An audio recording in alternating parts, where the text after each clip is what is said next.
নমস্কার, শুভ সন্ধ্যা।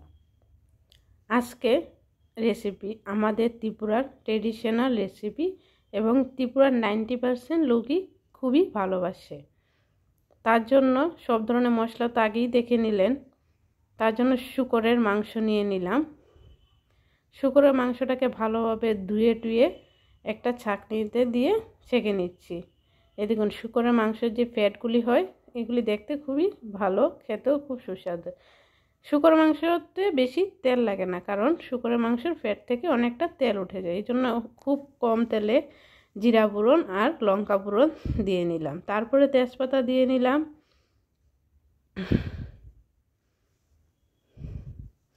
তেজপাতা আর ফোড়নটা ভালোভাবে হয়ে যাওয়ার পর রসুন কোয়া দিয়ে দিলাম।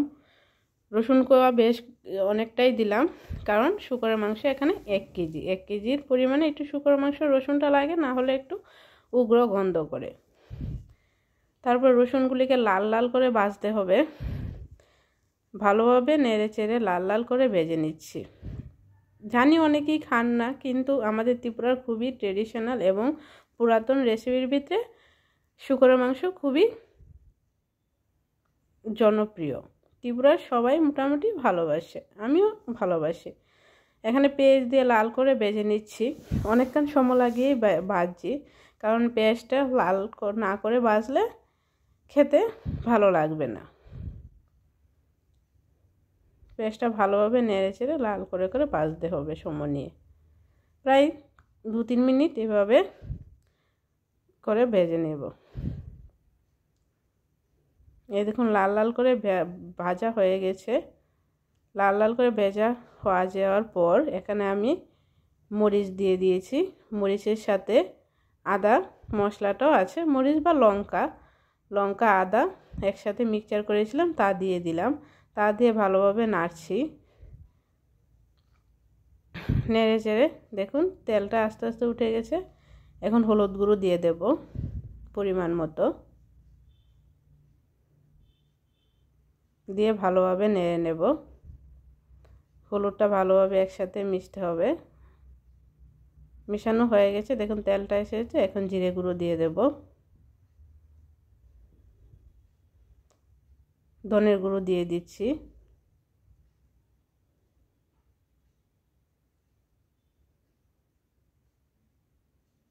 জিরে ধনের গুঁড়ো দিয়ে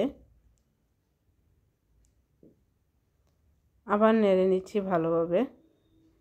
নেড়ে চেড়ে একসাথে মশলাটাকে ভেজে নিচ্ছি। এখন পরিমাণ মতো লবণ দিয়ে দেব। পরিমাণ মতো লবণ দিতে হবে।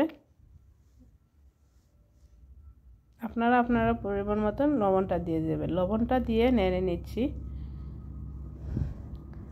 নেড়ে চেড়ে ভালোভাবে ভাজতে হবে। ভাজা মোটামুটি হয়ে যাওয়ার পর মাংসটাকে দিয়ে দেব।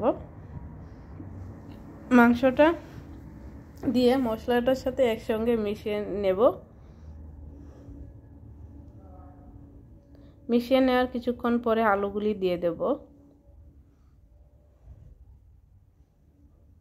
আলুগুলিকে ভালোভাবে মাংস মশলাটাকে একসাথে মিশিয়ে নেব। আলুগুলিও মিশানো হয়ে যাবে একসাথে। ভালোভাবে না মেশালে ভাজাটা ভালোভাবে হবে না, কারণ এই মাংসটা থেকেই তেলটা বেরোবে। কিছুক্ষণ পরেই দেখতে পারবেন যে তেলটা বেরিয়ে গেছে। এই জন্য লো ফ্লেমে প্রায় 10 মিনিটের জন্য ঢাকা দিয়ে রাখব। 10 মিনিট পর এখানে ঢাকনাটা খুলে লঙ্কার গুঁড়ো দিয়ে দিচ্ছি কালারের জন্য। লঙ্কার গুঁড়োটা দিলে খুবই ভালো কালার আসে। যদি কাশ্মীরি লঙ্কা থাকে তাহলে আরও ভালো। আমি নর্মাল যে লঙ্কা গুঁড়োটা পাওয়া যায় শপে তাই দিয়ে দিচ্ছি। তা দিয়ে লঙ্কার গুঁড়োটাকে মাংসের সাথে মিশিয়ে নিচ্ছি। দেখুন মাংসটা থেকে তেল ওঠা শুরু করে দিয়েছে। দেখুন কি সুন্দর আস্তে আস্তে তেল ওঠা শুরু করে দিয়েছে। এই জন্য আবার নিচে যেমন না লেগে যায় তার জন্য ভালোভাবে নেড়ে দিচ্ছি, না হলে নিচে লেগে যাবে। লো ফ্লেমে রাখতে হবে, না হলে নিচে লেগে যাবে।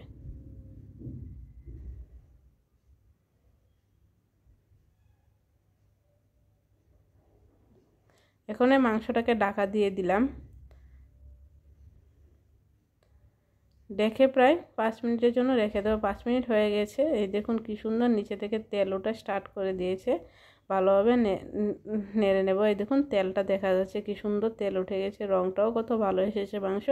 আর একটু কষিয়ে কষিয়ে না ভাজতে হবে, না হলে মাংসটা খেতে ভালো লাগবে না। যত ভালো ভাজা হয় মাংসটা খেতেও খুব সুস্বাদু হয়। আমার মাংস ভাজা মোটামুটি হয়ে গেছে। এই দেখুন মাংসগুলি মোটামুটি লাল লাল হয়ে গেছে, খুবই সুন্দর কালার এসেছে।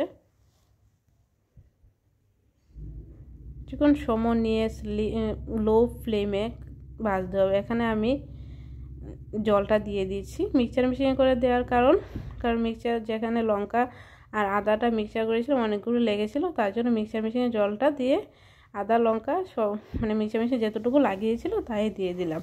জলটা দিয়ে ভালোভাবে মাংসটাকে নাড়ছি।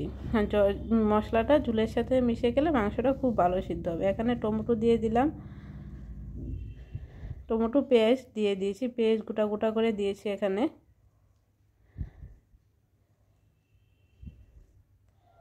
কিছুক্ষণ এভাবেই রেখে দেব লো ফ্লেমে। কিছুক্ষণ পর দেখুন ঝুলের উপরে কি সুন্দর তেলটা এসে গেছে। তারপরে আমরা এখানে গরম মশলাটা দিয়ে দিচ্ছি পরিমাণ মতো। গরম মশলাটা দিয়ে আবার 2-3 মিনিট ঢাকা দিয়ে রেখে দেব লো ফ্লেমে। প্রথমে একটা প্যাকেট থেকে দিলাম, প্যাকেটটা দিতে ছিল না, তাই জন্য আমার হ্যান্ডমেডে গরম মশলাটা দিলাম। কিন্তু খুব ভালো সেন্ট এসেছে আমার হ্যান্ডমেডের গরম মশলাটা, খুবই ভালো সেন্ট।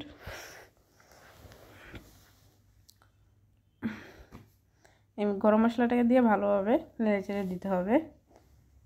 এই দেখুন পেঁয়াজ গোটা গোটা করে রেখেছি, পেঁয়াজগুলি খুবই ভালো লাগে আমাদের খেতে, গোটা গোটা রেখে আমরা মাংসতে ব্যবহার করি। ঢাকাটা খোলানোর পর দেখুন কি সুন্দর তেলটা বেরিয়ে এসেছে। পেঁয়াজগুলি সিদ্ধ হয়ে গেছে, পেঁয়াজগুলি যেগুলি দিয়েছিলাম দেখানো হয়নি।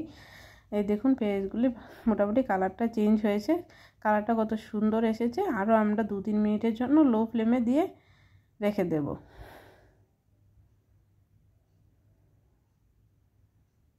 পেঁয়াজটা আমার চ্যানেলটা যদি ভালো লাগে থাকে অবশ্যই সাবস্ক্রাইব করে